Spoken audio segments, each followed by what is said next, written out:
Today I'm sharing a fun art journal layout in my 5.5 by 5.5 Arteza art journal. I'll be using a fun flamingo stencil I recently purchased. It's by Martha Stewart and I got it at Michael's. I'll be using a lot of ink sprays today, primarily Delusions, and all of these will be in a pop-up boxes on the video. I do have one that's really old. It's by Tattered Angels. It's Glimmer Mist Blue Sky, but it's been discontinued and I don't think you can get this one anymore. I'll be using a lot of water on this layout as well, and I'm going to be using the Distress Sprayer by Tim Holtz.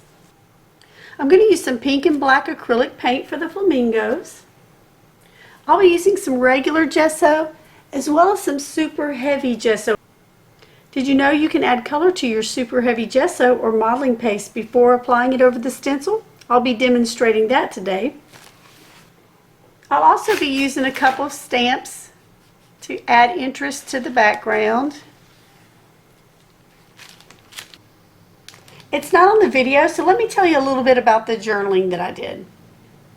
I used a couple of font stamps to help create my journaling. There was so much texture that even though I used a solvent ink, the impressions weren't dark enough. But it was a great guide, and I went back over the lettering with my black fine tip Posco acrylic pen,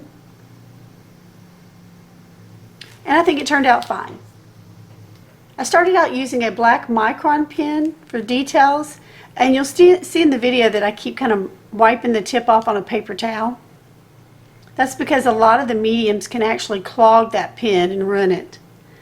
I finally remembered that a better choice would be to use my Staedtler Tri-Plus Fine Liner or my Uniball Signo for the white and black details.